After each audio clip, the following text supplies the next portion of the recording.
Bom, boa noite a todos. Boa noite, doutor Durval.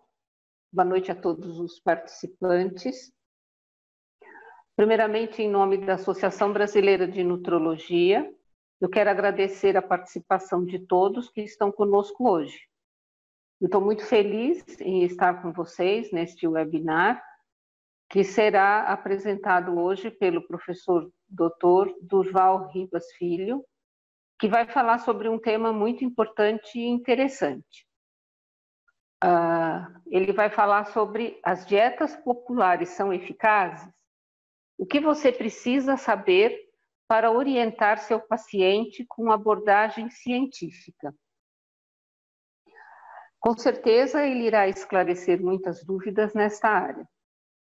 Professor Dr. Durval Ribas Filho é doutor em medicina pela FAMERP, São Paulo, professor de nutrologia da Faculdade de Medicina da Unifipa, FAMECA, São Paulo, e especialista em nutrologia e endocrinologia pelo CFM. Ao final, Dr. Durval irá responder as perguntas que vocês enviarem pelo chat. Passo a palavra para o senhor Dr. Durval Ribas Filho dar início a essa webinar. Olá, muito boa noite a todos. Primeiramente, muito obrigado, doutora Márcia, aí, pela apresentação, e muito obrigado a você que está aí nessa hora aí da noite tentando aprender um pouco mais aí sobre a nutrologia, né? Agradeço a todos aí também do corpo diretivo da ABRAM que estão nos assistindo e, evidentemente, aos pós-graduandos do CNNutro e do CENEP. Bem, esse tema ele é um pouco difícil para ser apresentado de uma forma científica, não é mesmo? Porque dietas populares, até ontem se falava dietas da moda, sempre foi motivo de bases não científicas, não é mesmo? Mas eu gostaria de iniciar dizendo que a obesidade é uma doença crônica, multifatorial, e que tem como base alguns fatores que predispõem para que efetivamente uma pessoa se torne obesa. Dentro desse contexto, tem fatores psicossociais, culturais, econômicos, alterações no sistema de homeostase energética, que os nutrólogos chamam de nutroneurometabólico de homeostase energética, também deficiência de gasto energético, ou seja, alguns obesos gastam pouco, são poupadores, outros têm deficiência na oxidação de gorduras, e alguns, inclusive, têm uma lipogênese aumentada, ou seja, naturalmente eles produzem mais gordura. E, logicamente, tudo isso relacionado com um componente genético e epigenético, né? Ou seja, as causas de obesidade, os fatores etiológicos são muitos.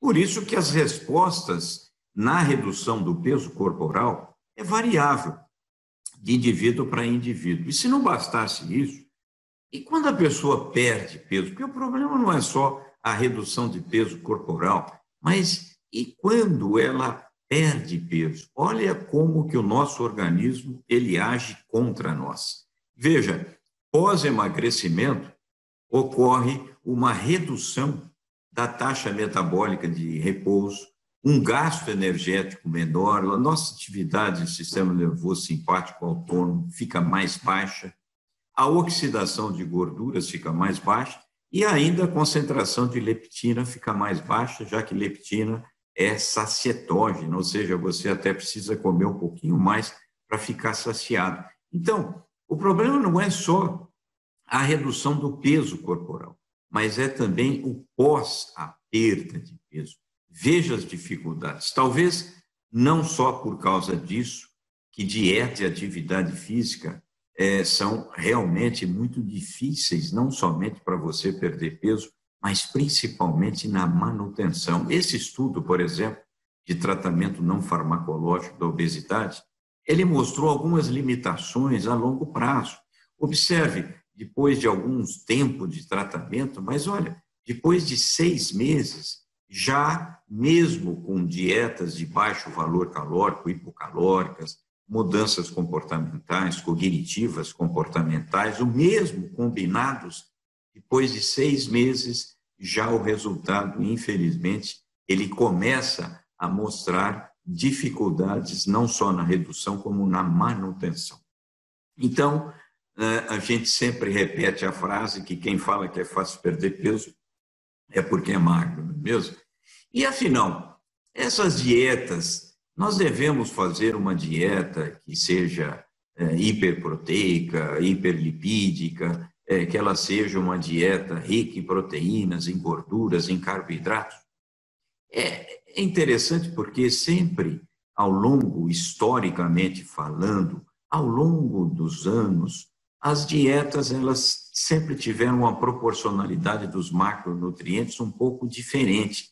Olha, esse trabalho do ADA, American Diabetes Association, em 1921, ele recomendava oficialmente, hein, que deveríamos ingerir 20% de glicídios, 10% de proteínas e 70% de lipídios.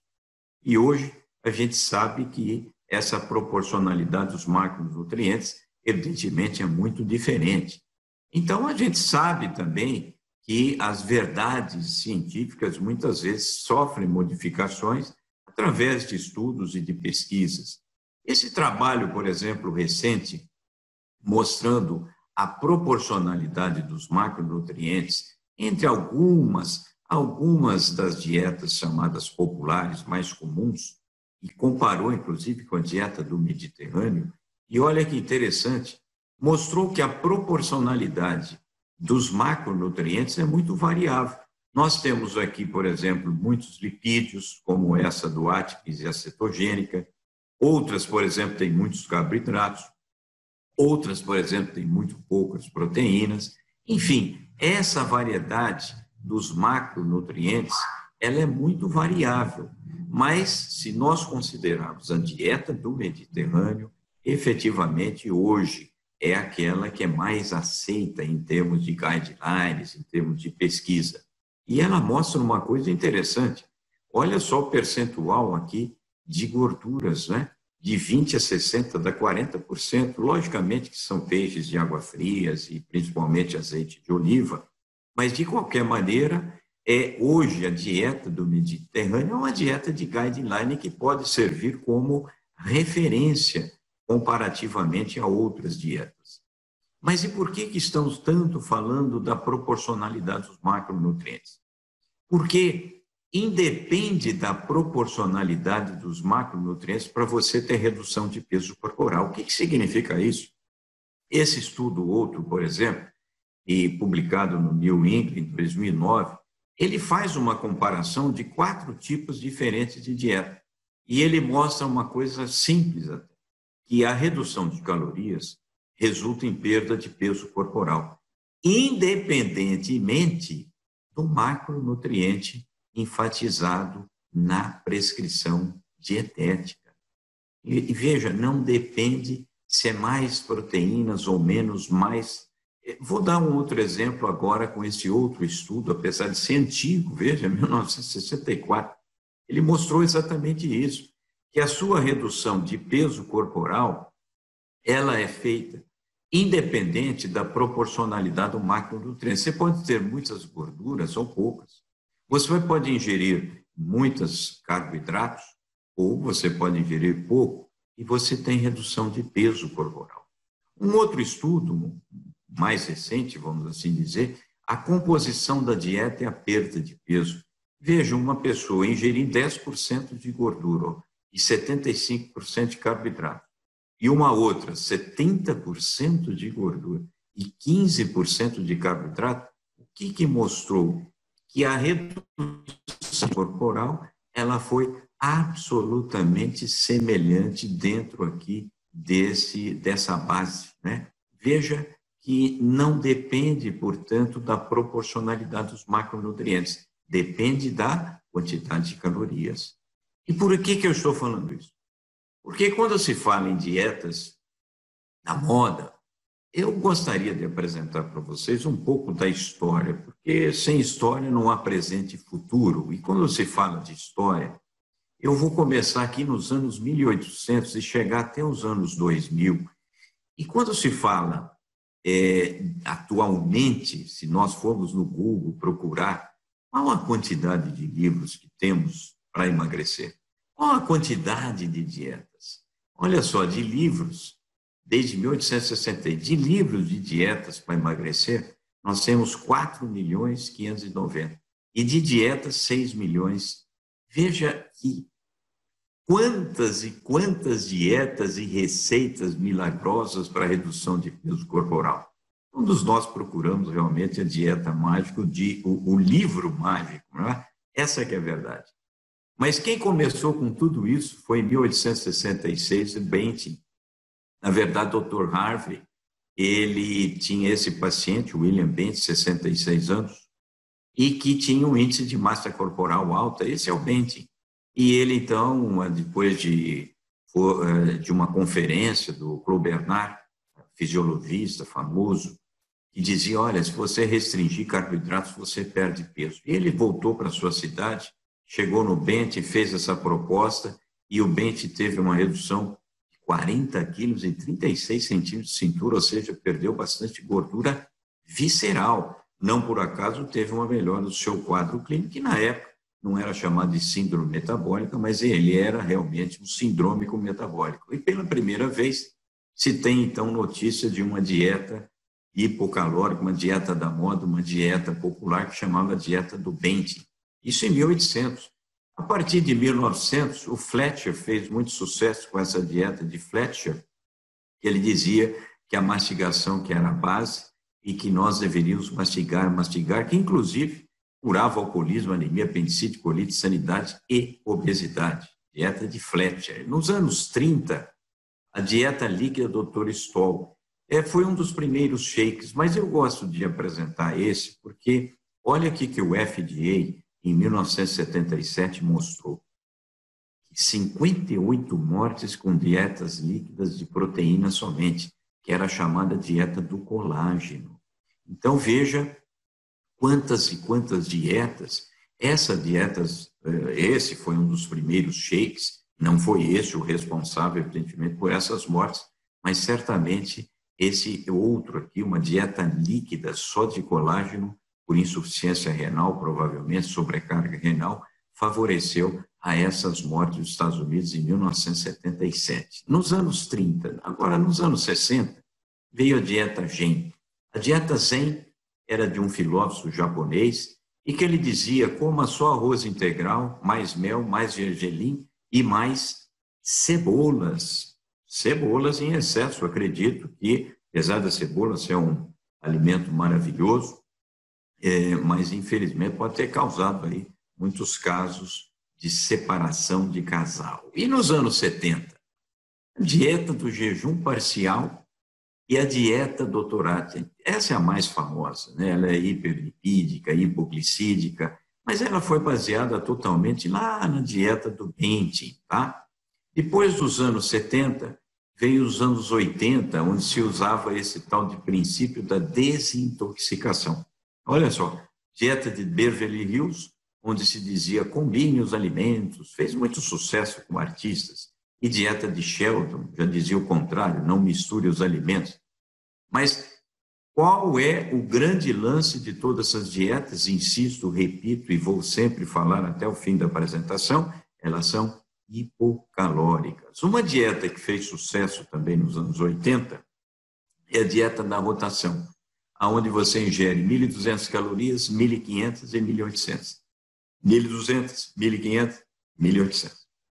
É uma dieta hipocalórica, porque normalmente nós ingerimos 2.000 calorias. Depois dos anos 80, vem os anos 90. Aí veio sem base, sem nenhuma base nutrológica. Dieta da lua, do sol, da nação, e até a dieta de Sweet. Ou seja, não tem nenhum preceito nutrológico, nenhum conceito básico dentro da área de nutrologia, portanto, não podem, não devem ser absolutamente prescritas. Apenas essa dieta Sweet, que foi muito preconizada lá na China, parece que efetivamente não deu muito bom resultado. E depois, nos anos 2000, anos 2000 vem as dietas hiperproteicas. Dieta de Southbeach aditivada, Duncan, dieta paleolítica, enfim, é uma dieta hiperproteica. Ela é hiperproteica, mas é hipocalórica.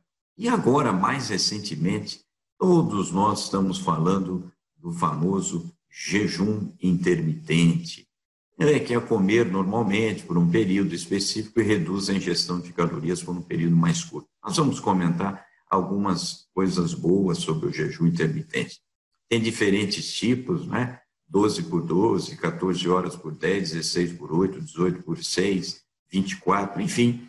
É uma dieta que faz, onde a pessoa normalmente fica em jejum por um determinado tempo.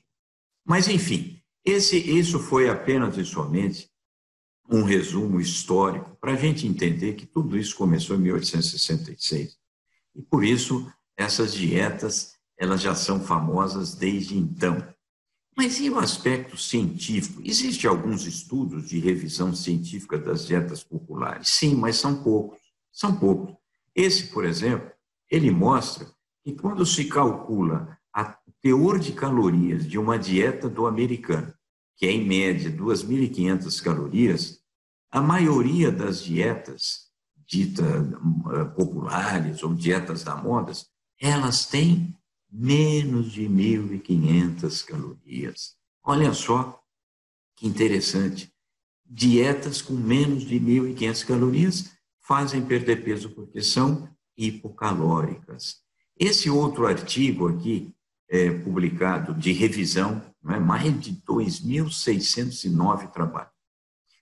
O Bravata, ele mostrou que não existe evidências para você recomendar ou combater dietas hipoglicídicas ou hiperproteicas, mas o que vale é o resultado final do volume energético total. Ou seja, independentemente do macronutriente. Esse outro, por exemplo, esse é de 2009, mas 2003, olha em 2014, esse outro trabalho publicado no Circulation, ele mostrou a mesma coisa. As dietas populares mostraram-se modesta e similar eficácia para a redução de peso corporal, comparado a placebo. Isso, artigo de revisão e trials controlados e randomizados. Esse outro trabalho, por exemplo, muito mais recente, sobre o efeito da dieta com baixo teor de gordura e baixo teor de carboidratos na perda de peso, ele mostra uma coisa interessante também. Aliás, é um repetir do que foi dito anteriormente. Ou seja, não houve diferença significativa na alteração de peso entre dieta saudável com baixo teor de gordura ou dieta saudável com baixo teor de carboidrato. Repito e insisto, independe da proporcionalidade dos macronutrientes, o que vale é o teor calórico. E aí vem a pergunta, mas por que algumas pessoas têm boa resposta na redução do peso corporal com algumas dietas populares? É evidente que cada obeso é um obeso.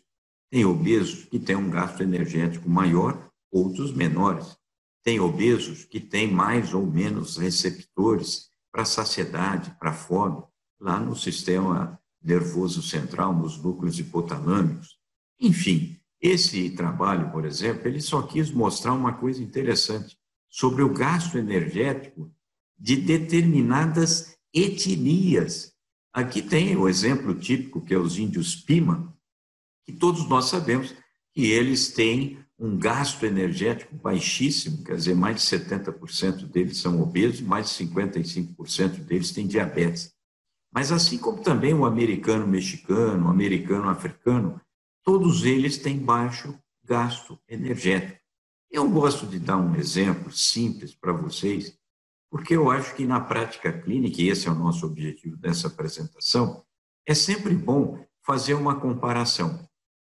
Eu tenho aqui um filho de 18 anos e uma mãe de 45 anos.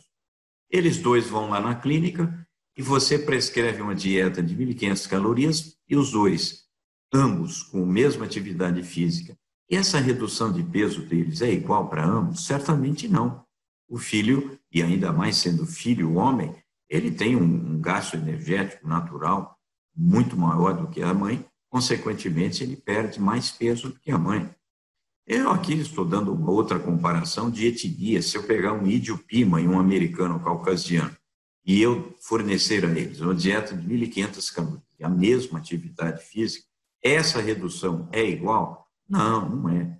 Então, isso mostra que essas respostas elas estão muito vinculadas a etnias, vinculadas ao próprio organismo que é individualizado, ou seja, cada obeso é um obeso.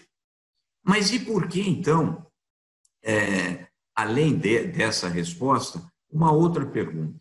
Por que a maioria das dietas populares elas são hiperproteicas? Que começou lá com o Benting Diet, e depois várias outras dietas que fizeram muito sucesso e continuam fazendo, são hiperproteicas. Porque, veja, proteínas, a proteína para ser metabolizada, ela tem um gasto maior, ela tem um processo de oxidação onde ela gasta mais energia, ou seja, ela tem uma taxa metabólica basal maior. Oxida, gasta mais energia para ser oxidada, comparativamente a carboidratos e a lipídios.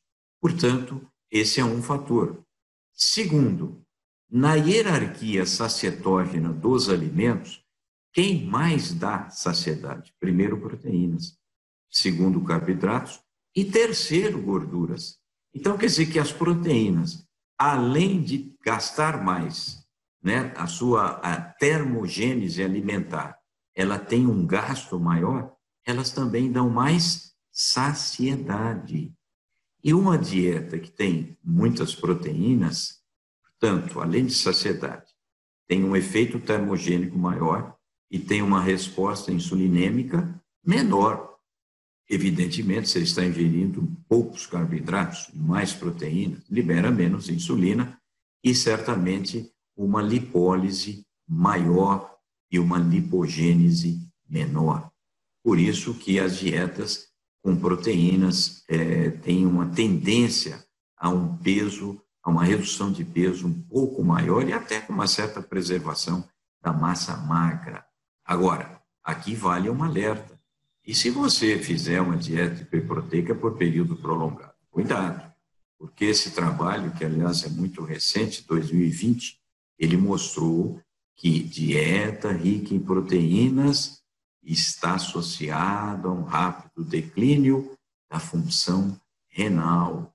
Então, os autores concluíram nesse estudo que uma dieta rica em proteínas tem um efeito deletério sobre a função renal na população em geral. Por isso, temos que ter cuidado, principalmente se for por um período prolongado, já que interfere diretamente na taxa de filtração glomerular.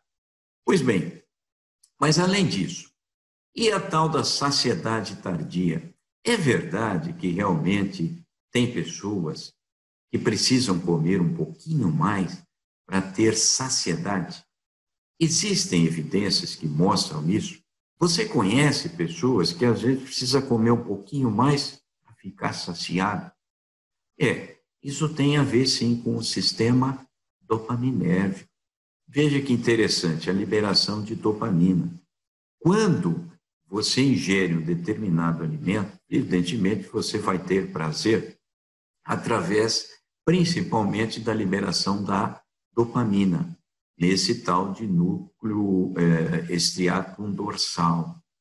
Mas e há uma conexão, então, desses receptores com a obesidade? É verdade, porque os obesos, eles têm deficiência de receptor D2, deficiência de receptor dopaminérgico 2, ou seja, eles precisam ingerir mais e mais alimentos para compensar essa deficiência de ativação do sistema dopaminérgico para trazer prazer. E olha que interessante, hein? Quanto maior o índice de massa corporal, menor a quantidade de receptores D2. Então, observe a complexidade que existe na terapêutica anti-obesidade, especificamente na área de nutroterapia, não é mesmo?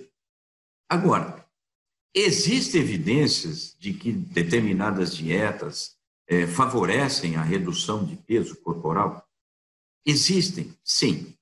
Vou citar aqui algumas, porque o Jensen, né, publicou em 2013, depois de um levantamento de vários trabalhos científicos, ele compilou dessa forma, que as dietas hiperproteicas favorecem a redução hipoglicídica, vegetariana, hipogordurosa, uma dieta com muitas fibras dietéticas solúveis e insolúveis, substitutos de refeições, por exemplo, os shakes, dietas com baixo índice glicêmico, enfim, todas essas favorecem a redução de peso corporal, só que desde que elas sejam hipocalóricas. Por exemplo, se eu for falar sobre substitutos de refeição, esse trabalho ele mostrou sim que realmente os substitutos de refeição eles favorecem, né? Por exemplo, se você der um shake para uma pessoa, quanto tem mais ou menos a quantidade de calorias que nós temos no almoço? 500 calorias. E se você der um shake, que normalmente tem 300 calorias, 250, é uma dieta hipocalórica. Portanto, favorece sim a redução de peso corporal. E redução da ingesta de gordura? Bem, é só lembrar que 1 grama de gordura tem 9 calorias. 1 grama de proteína tem 4 calorias. 1 grama de carboidrato tem 4 calorias. Ora, se eu estou ingerindo menos gordura, eu estou ingerindo aquele macronutriente que mais calorias tem.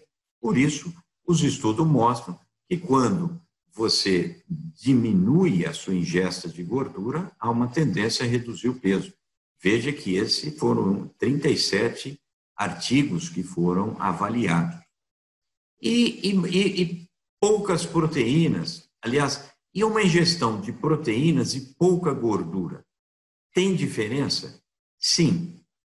Você ingerir muita proteína e pouca gordura, é melhor você ingerir mais proteínas, porque a dieta hiperproteica vai favorecer mais a sua redução do que comparando com pouca gordura.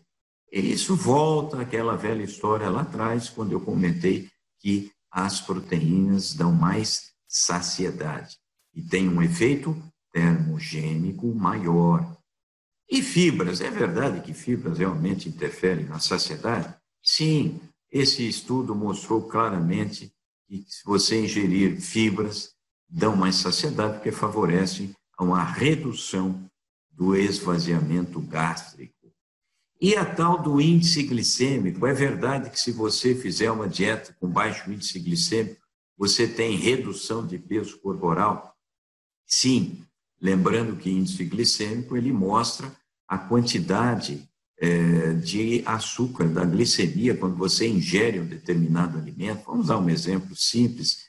Você ingeriu o arroz, ele tem um alto índice glicêmico. Se você ingeriu o feijão, tem um baixo índice glicêmico.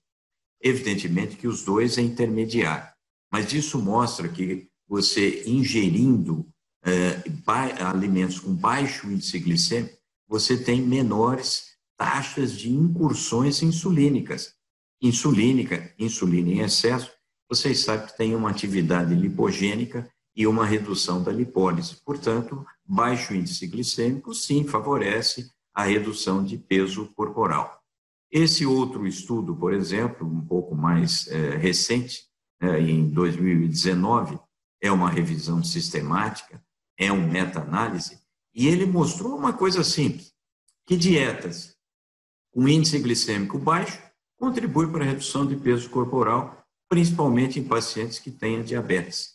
Ou seja, é interessante, se o seu paciente tiver diabetes mellitus, evidente tipo 1, tipo 2, é sempre interessante prescrever a ele uma dieta com baixo índice glicêmico. E afinal, uma outra pergunta, que é comum às vezes no consultório, não é? Se tem evidências de eu comer rápido ou lentamente na saciedade. Afinal, ajuda ou não ajuda? Olha, são muito poucos os estudos a respeito, tá?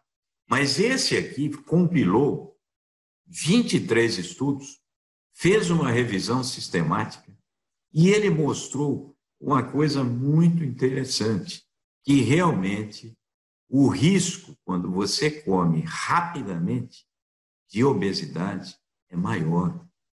23 estudos publicados sobre a taxa de velocidade de ingestão dos alimentos mostrou que a ingestão rápida e lenta pode contribuir para a obesidade. Quanto? Você pode ter, no fim do ano, um aumento em 12 meses de 1,78 quilos por metro quadrado, ou seja, aumentar o seu índice de massa corporal. Então, essa é uma dica importante, coma devagar, coma lentamente, que você está contribuindo para não desenvolver sobrepeso e obesidade. Uma coisa recente, e eu acho muito interessante, é falar do jejum intermitente. Afinal, o jejum intermitente é o ideal para perder peso? Essa é uma questão que atualmente está na moda, não é mesmo? Olha, vamos analisar esse trabalho aqui. Ele foi feito no JAMA, publicado em 2017, e ele fez uma comparação entre adultos obesos e com o jejum em dias alternados, e ele comparou com um grupo que tinha uma restrição, uma simples restrição calórica. O que significa isso? Que nesse grupo estudado, o jejum de dias alternados, jejum intermitente, não produziu aderência superior, não produziu perda superior e nem manutenção, ou cardioproteção versus restrição calórica. Então, não teve essa diferença efetiva. Mas esse outro estudo também foi muito interessante, porque ele mostrou jejum intermitente versus restrição relacionado à resistência insulínica. E olha que interessante. Veja, esse aqui é o grupo controle, né? E aqui está o grupo do jejum intermitente. E ele mostra que o jejum intermitente pode ser mais eficaz que a restrição calórica diária para diminuir a resistência insulínica em adultos com risco de desenvolver diabetes mellitus. Então, eu acho isso muito interessante. O jejum intermitente pode ser interessante na resistência insulínica. E o jejum intermitente, ele também pode ser interessante com relação à massa magra. Esse outro estudo, International Journal of Obesity 2019, uma revisão sistemática, ele mostrou, sim, que realmente o jejum intermitente ele é favorável a uma redução de peso efetivo com preservação da massa magra. Então, uma dieta hipocalórica, jejum intermitente, e pode ser utilizada. Existe até indício de que o jejum intermitente seja até bom em termos de resultados metabólicos. Ainda estão em estudo, mas parece que aquele mito de você comer de 3 em 3 horas não já seria mais recomendável. A outra pergunta é a mesma. No consultório é muito comum, afinal, é melhor eu ingerir mais no café da manhã, é melhor ingerir menos, mais no almoço, menos, mais no jantar? A pergunta de sempre é sobre o jantar. E esse trabalho fantástico aqui, de 2020, muito recente, ele fez uma comparação entre a associação da ingesta alimentar com macronutrientes, tanto no jantar quanto no café da manhã, e a mortalidade específica por todas as causas. Isso foi uma pesquisa nacional nos Estados Unidos, teve aqui um follow-up bem interessante, de 11 anos, e ele mostrou que a maior ingesta de energia, de gorduras totais e proteínas no jantar, comparativamente ao café da manhã, está associada a maior descontrole do diabetes, maior incidência de doença cardiovascular, e maior taxa de mortalidade por todas as causas de portadores de diabetes. Portanto, um paciente diabético, ele deveria, por esse estudo, ser orientado a ter uma ingesta menor no jantar. Esse outro estudo também, de 2020, ele mostrou que a termogênese elevada induzida por dieta após café da manhã, comparando com o jantar, e foi muito interessante, porque eles chegaram à conclusão de que, independentemente do conteúdo calórico das refeições, o horário ele é importante na prevenção da obesidade. Ou seja, um café da manhã extenso deve ser preferido em relação ao jantar. Então, esses dois estudos, muito recentes, 2020, eles estão dizendo que é melhor você comer menos à noite do que de manhã. Ou seja, as verdades científicas às vezes são transitórias, mas mostrou claramente isso nesses dois estudos, não só para pessoas saudáveis, como para pacientes portadores de diabetes. E, afinal, as dietas populares podem servir de estímulo para que pessoas obesas possam reduzir o peso? Eu acho que esse é um dado importante, porque não cabe a nós, profissionais de saúde, médicos, sem ter um conhecimento sério, dizer não faça, deixe de fazer, não. Se servir como estímulo, por que não? Veja, esse trabalho aqui recente, International do Obesity 2020, ele pergunta, será que os padrões das dietas com diferentes tipos de macronutrientes de proporcionalidade funcionam? Eles compararam 14 tipos de dieta. E qual a conclusão? É que a maioria das dietas, ao longo de 6 meses, resulta em perda de peso modesta, mas resulta em melhorias substanciais dos fatores de risco cardiovascular, principalmente hipertensão arterial. Lógico, quando há uma redução de peso corporal, há uma redução da gordura visceral, e a gordura visceral ela tem essa atividade em estimular o sistema, por hiperinsulinemia, estimular o sistema nervoso simpático autônomo, que favorece uma reabsorção do sódio, vasoconstricção e hipertensão arterial. Então, não há dúvida que uma redução de peso é sempre muito bem-vinda. E são essas as evidências. Veja, em 6 meses. Né? Então, isso mostra o quê? Afinal, em resumo, dietas chamadas da moda, ou dietas populares, funciona, não funciona, é o ideal? Eu vou mostrar aqui as evidências científicas chamadas de A, depois de um artigo de revisão que foi feito. Primeiro, balanço calórico negativo, favorece a redução de peso corporal. Dietas hipocalóricas, independentemente da proporcionalidade dos macronutrientes, favorece a redução de peso corporal. Dietas com 1.200, 1.500 calorias, favorece a redução de peso corporal. Dietas hiperproteicas, hiperlipídicas, hipoglicídicas, favorece a redução de peso corporal. Mas por quê? São autolimitantes. Isso é só uma curiosidade. Se você ingerir pouco carboidrato, e aí alguém diz a você, olha, pode comer à vontade carnes, ovos, leite, bacon, presunto, à vontade, picanha, você vai, no primeiro momento, ter uma ingesta calórica alta, acima de 2.000 calorias per capita dia. Mas depois, com o tempo, ela é autolimitante, ou seja, ela se torna hipocalórica porque elas ficam enjoativas.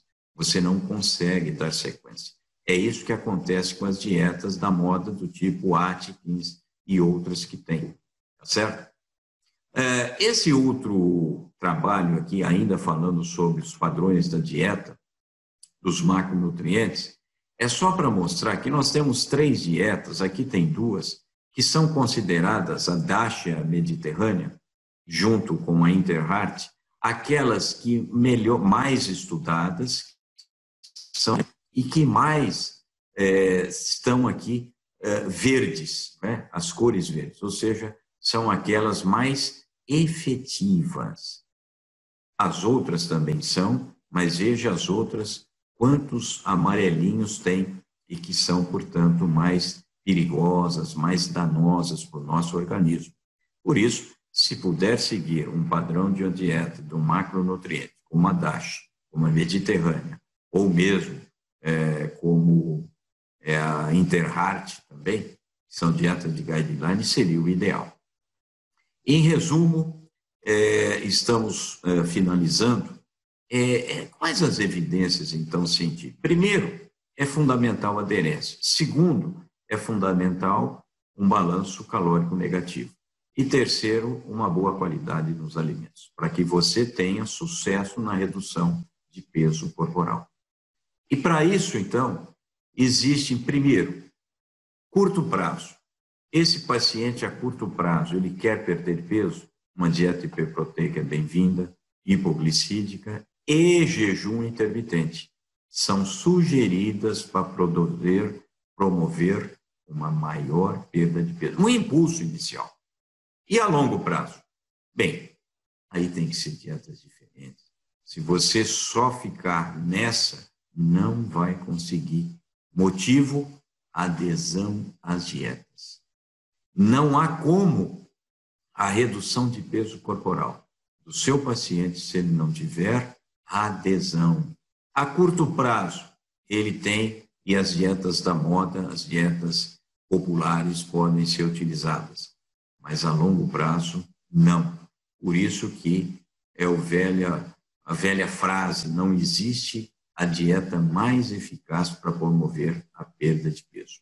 E no último slide, eu tenho aqui, até de forma engraçada, mas é uma dieta que faz perder peso, porque é uma dieta hídrica.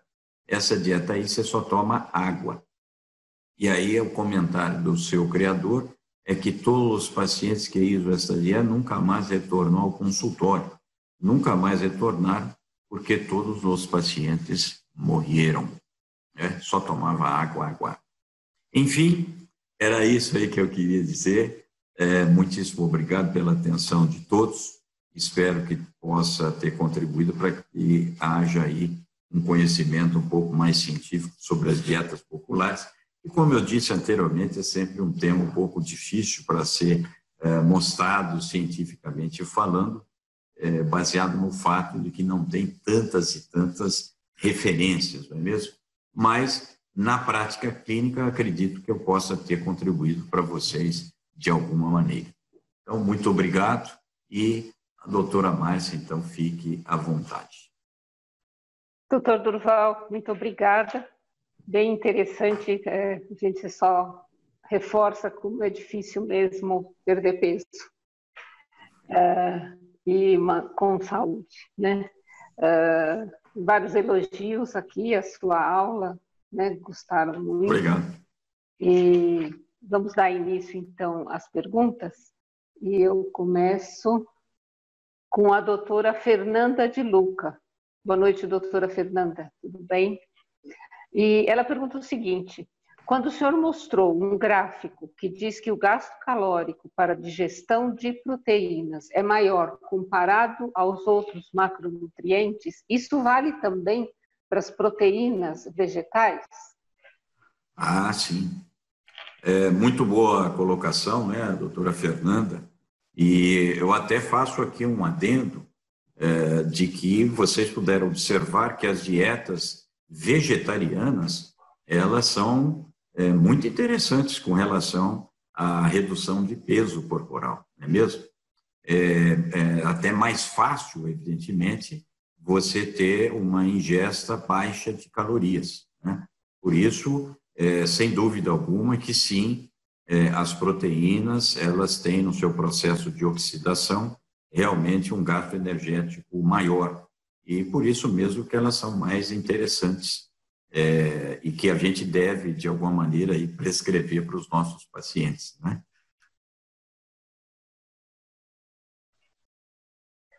Muito bom, doutor Durval, obrigada.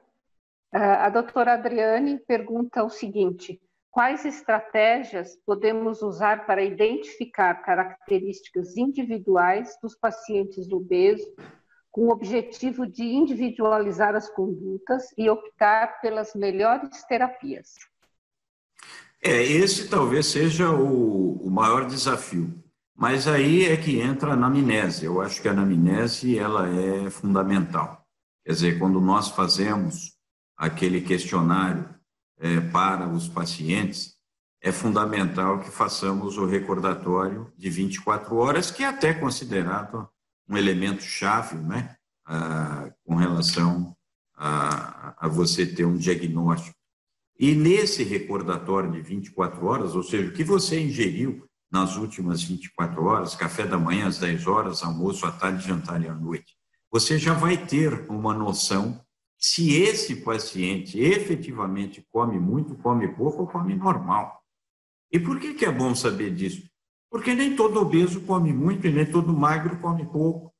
E eu sei que, às vezes, essa frase parece aí um pouco ridícula, mas há pessoas que efetivamente têm um gasto energético baixo. Por exemplo, na anamnese, se você perguntar com quantos quilos você nasceu? E se ela falar, minha mãe disse que eu nasci com menos de 2,5 kg. Opa, epigeneticamente, você vai ser uma pessoa que sempre vai ter uma taxa metabólica basal o resto da vida. É perene. Ou essa mesma pergunta, e a paciente responde, ou o paciente, eu nasci com mais de 4,5 kg. Opa, mais de 4,5 kg, você tem uma hipercelularidade adipositária. E isso é para o resto da vida. Portanto, você também vai ser obeso, vai ter obesidade sempre. Então, só aí, o lado epigenético, a gente já identifica essa tendência. É evidente que pacientes que estão tomando corticoide, cortisona, certamente são pacientes que têm mais fome por carboidratos. Pacientes que fazem uso de outros medicamentos psicotrópicos, evidentemente, estão ganhando peso por causa desses medicamentos. Então, eu acho que a anamnese ela é fundamental. E, a partir daí, você pode, de alguma maneira, utilizar também, vai utilizar, eventualmente, medicamentos que possam não só contribuir para tirar fome ou para ter saciedade, mas também para aumentar a termogênese desse paciente. Portanto, recordatório de 24 horas, anamnese alimentar, é a base para você ter uma noção diagnóstica quanto à terapêutica desse paciente. Obrigada, doutor Durval. Vamos dar continuidade, então. Aqui nós temos vários elogios, todo mundo dando parabéns, gostaram muito do tema. E obrigado. Tem um participante anônimo que pergunta o seguinte: se o jejum intermitente melhora a resistência insulínica, por que não está inserida nas orientações mais atuais da Sociedade Brasileira de Diabetes para controle e até reversão do DM2? Porque atualmente prefere se medicar antes de tentar intervenções de mudança de hábito alimentar? Bem, eu acho que, como vocês puderam ver, esses dois trabalhos foram publicados agora. Um em maio, o outro no comecinho de junho.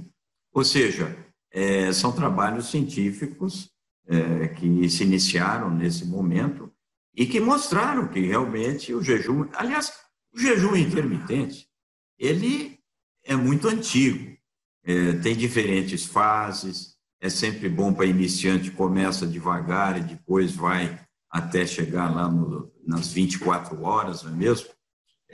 Porque muitas pessoas também não toleram, não aguentam e não suportam. Por isso que a adesão é fundamental. Uma paciente diabético tipo 1, a gente também não recomenda. Uma criança, também não recomendamos. Gestante, nem pensar. Aliás, cabe aqui essa orientação.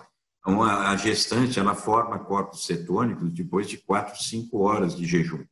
Que os corpos cetônicos são substratos energéticos, mas para o nenezinho interfere na formação das células da glia, degenera de alguma maneira, inclusive as células da glia.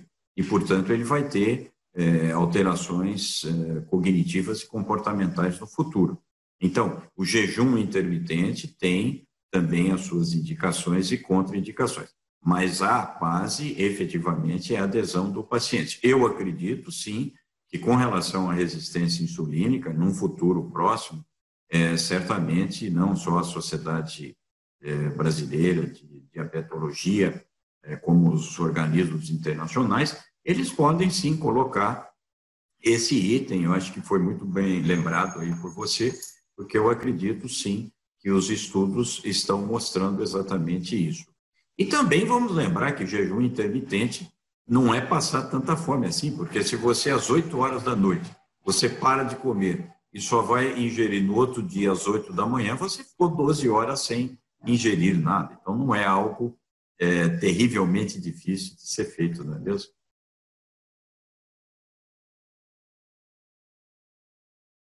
Muito bom. Continuando, doutor Durval, nós temos várias perguntas aqui. Parabéns, excelente aula, como sempre. Grato pela aula. Outros estão com saudade das aulas presenciais. Uma pergunta da doutora Ana. Gostaria que falasse um pouco da dieta do ciclo circadiano. Isso eu não conheço. Deve ser uma outra dieta popular. Mas deve Talvez ser uma seja outra dieta. ingerir o dia e a noite, mais ou menos como o jejum intermitente. Igual dieta da lua, dieta do sol, dieta da oração. A doutora Mas Simone não Vale... tenho conhecimento, sinceramente. Tá, ok. Qual seria... A doutora Simone Vale pergunta, qual seria a perda de peso máxima em uma semana de forma saudável? Foi boa essa pergunta, doutora Simone, porque vamos fazer um cálculo simples, tá? Nós ingerimos, em média, 2.000 calorias por dia. Ok. Portanto, durante uma semana, eu acho que isso serve até de orientação para a gente falar para os nossos pacientes, esse é o objetivo aqui dessa apresentação. Durante uma semana, isso significa 2.000 vezes 7, 14.000 calorias. Ok. Agora, vamos considerar que eu tenho um déficit de 500 calorias por dia. Balanço calórico com 500 calorias a menos. Portanto, são 505 vezes 7, 3.500 calorias. Bom, quer dizer que durante uma semana eu vou deixar de ingerir 3.500 calorias. Quanto equivale mais ou menos 1 quilo de gordura? Mais ou menos 7.000 calorias. Ora, se eu tiver 3.500 calorias a menos, eu vou ter meio quilo a menos de gordura. Ou seja, é um exemplo simples. Portanto, é uma maneira saudável, 1.500 calorias por dia, e você tem uma redução em média de 500, de meio quilo. Isso é saudável. Isso é considerado normal, um déficit de 500 calorias. Lógico que cada um tem a sua taxa metabólica basal, cada um tem o seu gasto energético, mas é uma conta simples que pode ser feito e pode ser explicado para que os pacientes possam entender dessa maneira, que o balanço calórico negativo é o que vai fazer com que ele tenha redução de peso corporal. Obrigada, doutor Durval. Vamos continuando aqui.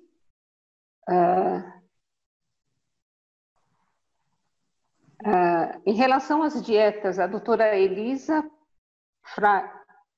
Freimer, em relação às dietas intermitentes, qual o intervalo entre as dietas que demonstra melhor eficácia na perda de peso? Olha, como é, doutora? Doutora Elisa. Doutora Elisa. Então, doutora Elisa, olha, o que a gente pode observar nessas dietas de jejum intermitente é que nós devemos começar como iniciante, depois é a fase intermediária e depois é a fase mais aprofundada. O que significa isso? que se você iniciar com 24 horas de jejum, a sua adesão vai ser muito pequena. Essa que é a verdade e os estudos mostram isso.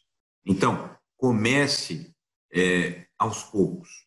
Você pode começar com 8 horas, depois passar para 12, depois você pode passar para 16, depois você pode passar para 20 e depois para 24. Essa é a maneira mais adequada para a adesão do paciente e também, logicamente, para que o próprio organismo, de alguma forma, tenha um período de adaptação, inclusive pensando dentro desse contexto de hipoglicemias, certo? E a médio e longo prazo, adesão. Eu insisto, tá? Ninguém consegue fazer essas dietas populares por tempo muito prolongado. Tá? Isso é o que os estudos mostram. Quer dizer, no máximo 6 meses, no máximo. Na minha experiência, eu percebo que não é tanto assim também. Mas, de qualquer maneira, é dessa maneira que tem que ser feito. Aos poucos, né?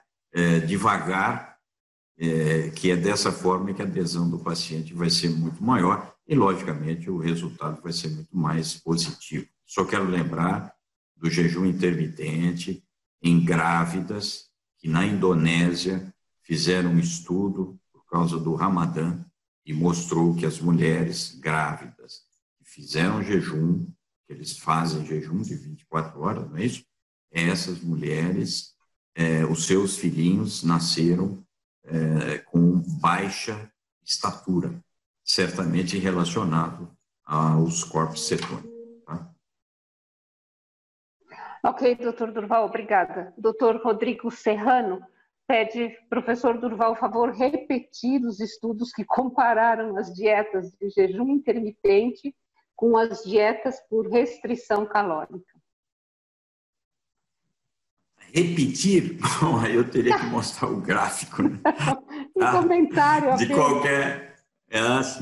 De qualquer maneira, são 2 tipos de dietas. Uma, você restringe a alimentação, e a outra, você faz jejum intermitente. E eles mostraram, esse trabalho foi em 2017, ele mostrou que houve semelhança com relação à adesão, ou seja, a pessoa que fazia todos os dias uma dieta restrita de em torno de 1.500 calorias e aquele que fazia o jejum intermitente, mas que os resultados finais eles foram semelhantes no que tange à redução de peso corporal e também de alguns dados metabólicos, ou seja, foram desfechos semelhantes entre os dois. Posteriormente, já agora em 2020, os estudos estão mostrando de que o jejum intermitente ele pode ter um efeito cardiometabólico favorável com relação a uma dieta com restrição, ou a uma dieta qualquer, mesmo sendo saudável. Então, parece que o nosso organismo ele tem uma melhor adaptação metabólica falando, quer dizer, cardiometabólica falando, com relação ao jejum, a ficar algum tempo, né, em jejum. E certamente não precisa ser drástico, não é mesmo? É interessante essa colocação. Talvez isso até nos volte lá ao velho tempo aí dos homens da caverna, né? De que faziam jejum aí com frequência, obrigatoriamente. Mas são estudos recentes, tá? Pois não. Obrigada. A doutora Karina Meneghelli pergunta, o jejum intermitente pode favorecer dislipidemia, já que pode aumentar a lipólise? Não.